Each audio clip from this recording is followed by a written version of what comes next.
प्रभु तेरी वाणी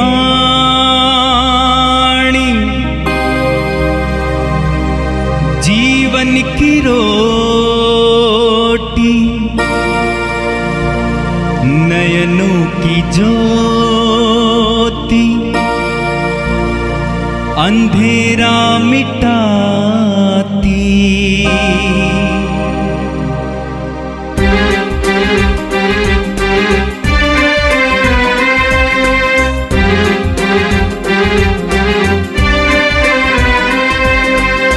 प्रभु तेरी वाणी जीवन की रोटी, नयनों की ज्योति, अंधेरा मिटाती।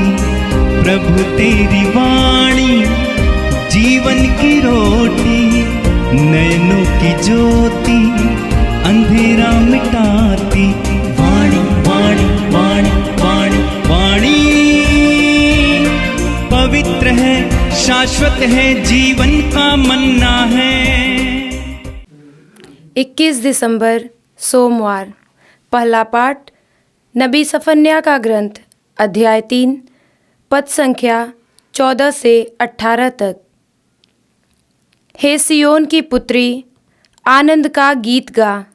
हे इस्राएल, जयकार करो। हे यरूशलेम की पुत्री, सारे हृदय से आनंद मना। प्रभु ने तेरा दंडादेश रद्द किया और तेरे शत्रुओं को भगा दिया है। प्रभु तेरे बीच इस्राएल का राजा है।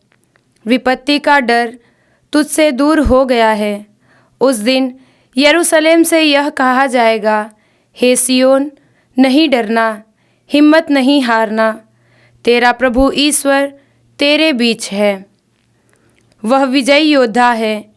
वह तेरे कारण आनंद मनाएगा। वह अपने प्रेम से तुझे नवजीवन प्रदान करेगा।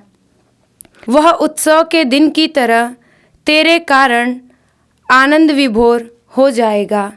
यह प्रभु की वाणी है।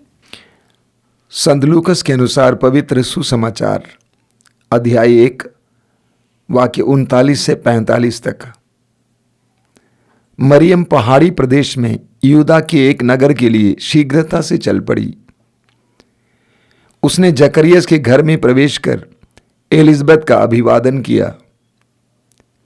जो ही एलिजबेथ ने मरियम का अभिवादन सुना, बच्चा उसके गर्भ में उछल पड़ा और एलिजबेथ पवित्र आत्मा से परिपूर्ण हो गई। वह ऊंचे स्वर से बोल उठी, आप नारियों में धन्य हैं और धन्य है आपके गर्भ का फल। मुझे सौभाग्य कैसे प्राप्त हुआ कि मेरे प्रभु की माता मेरे पास आए। क्योंकि देखिए, जो ही आपका प्रणाम मेरे कानों में पड़ा, बच्चा मेरे गर्भ में आनंद के मारे उछल पड़ा। और धन्य हैं आप जिन्होंने ये विश्वास किया कि प्रभु ने आपसे जो कहा वह पूरा हो जाएगा। ये प्रभु का दिव्य सुसमाचार है। ख्रिस्त प्रभु की जय। मेरे प्रिय भाई और बहनों, हम क्रिसमस के सप्ताह में प्रवेश कर चुके हैं। ये हम सभी के लिए बहुत ही महत्वपूर्ण समय है।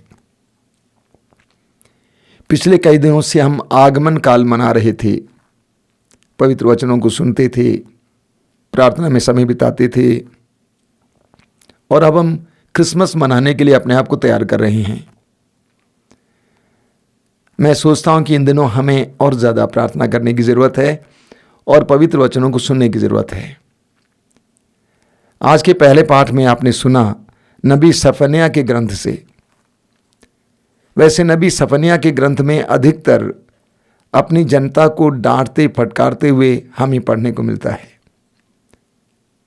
जनता को दोषी ठहराते हुए, दंड की बातें सुनाते हुए हमें पढ़ने को मिलता है।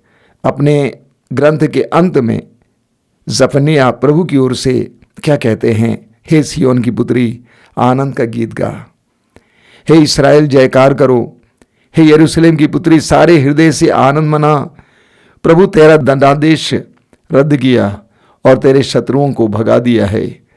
प्रभु तेरे बीच इस्राएल का राजा है, विपत्ति का डर तुझसे दूर हो गया है।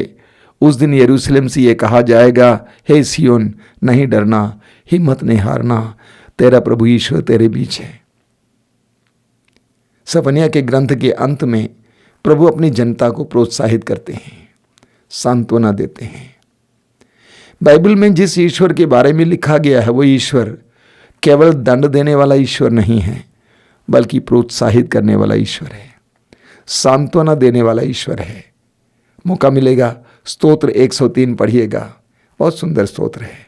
वहाँ पे लिखा गया है कि प्रभु जानते हैं कि हम किस मिट्टी के बने हुए हैं। वो सदा हमें दोषी नहीं मानते हैं, वो सदा हमें दंड नहीं देते हैं। वो तो करुणामय है, दया सागर है। अपनी जनता को फटकारते हैं, उसके बाद उनको सांत्वना की बातें समझाते हैं। यहाँ पर भी यीशु के आने, यीशु के आगमन का इशारा है।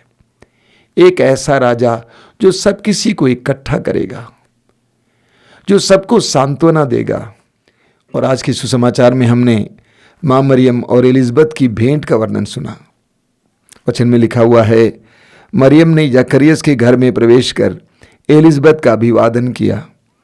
ज्यों ही एलिजबेथ ने मरियम का अभिवादन सुना, बच्चा उसके गर्भ में उछल पड़ा और एलिजबेथ पवित्र आत्मा से परिपूर्ण हो गई। बहुत ही सुंदर वर्णन है। हम जानते हैं कि स्वर्गदूत गब्रिएल ने मां मरियम को मुक्तिदाता को गर्भ में धारण करने का संदेश सुनाया और वो पवित्र आत्मा से भर गई और प्रभु यीशु उनके अंदर जन्म लिए। यीशु को लेकर मरियम एलिजबेथ के घर जाती है और यीशु की उपस्थिति के कारण, पवित्र आत्मा के अभिषेक के कारण, जब मरियम ने अभिवादन किया, एलिजबेथ पवित्र आत्मा से भर जाती है और उनके गर्भ में जो बच्चा था उछल पड़ता है। बहुत सुंदर है। हम विश्वासियों के लिए बहुत जबरदस्त उदाहरण है। मरियम के अंदर यीशु था, इसलिए मरियम एलिजबेथ के लिए पवित्र आत्मा के अभिषेक और आनंद का कारण बनी। जब यीशु हमारे जीवन में जन्म लेते हैं, हम दूसरों के लिए अनुग्रह और आनंद का कारण बनते हैं। लेकिन यीशु का अभाव हमारे अंदर है तो हम दूसरों के लिए दुख और पीड़ा का कारण बनते हैं। यीशु हमारे जीवन में जन्म लेते हैं तो हम दूसरों के लिए अनुग्रह और आनंद का कारण बनते हैं।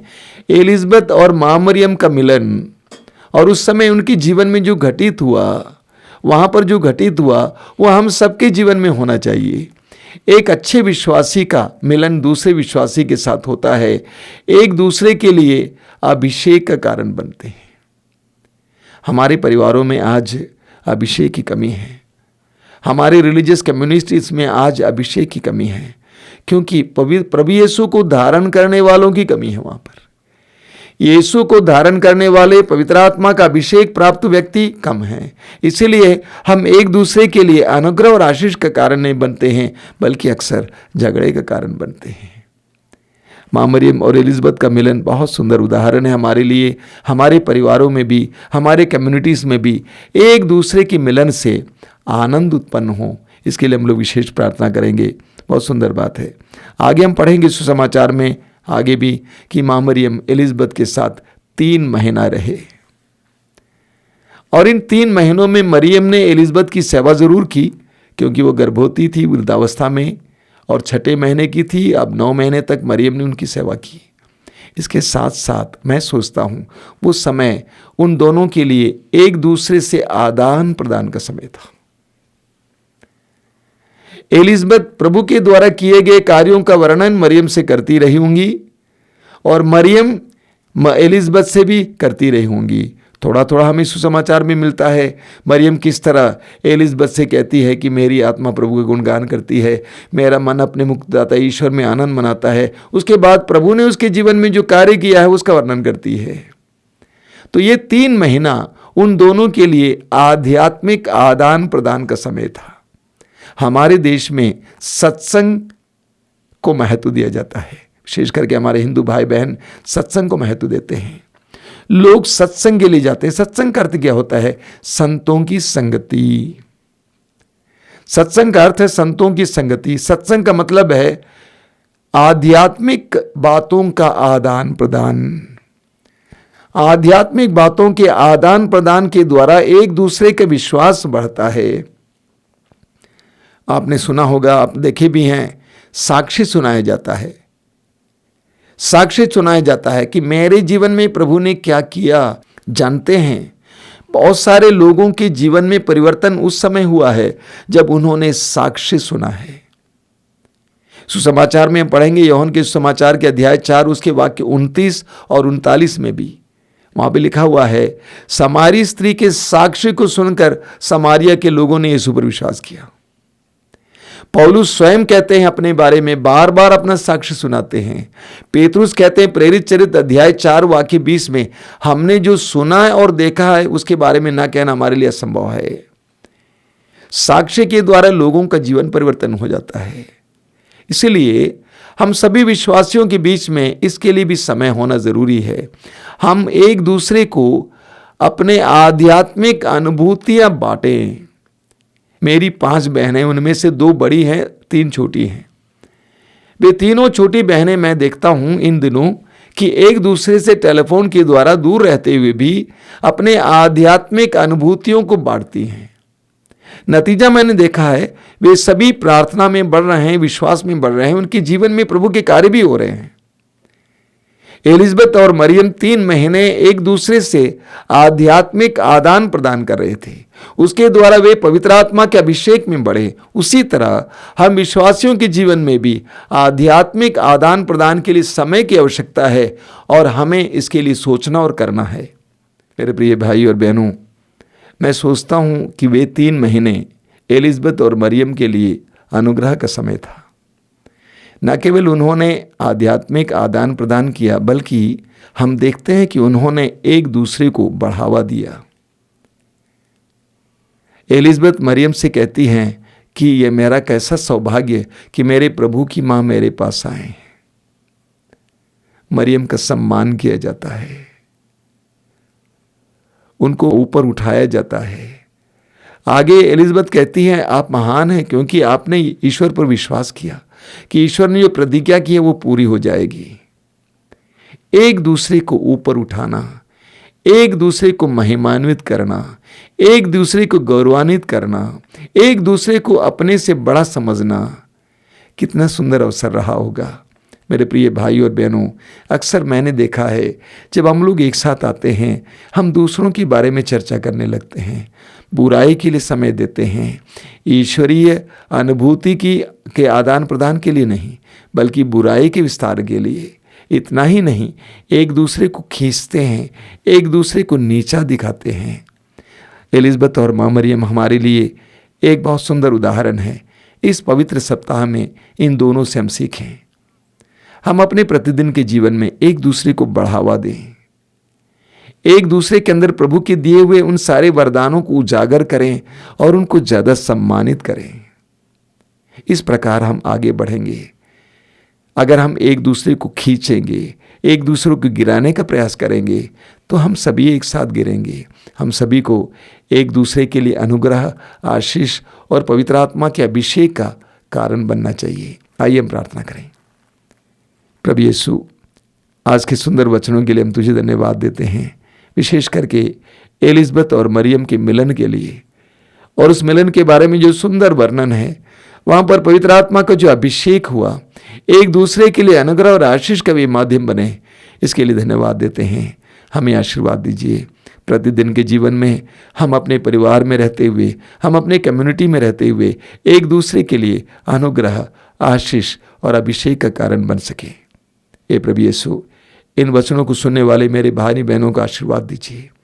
वे जहाँ कहीं भी जाएं, आज उनके द्वारा लोगों को आनंद मिले, पवित्र आत्मा का अभिषेक मिले, आशीर्वाद मिले। आमीन। प्रभु तेरी वाणी जीवन की रोटी, नयनों की ज्योति अंधेरा मिटाती। वाणी वाणी वाणी वाणी वाणी पवित्र है, शाश्वत है, जीवन का मन्ना है।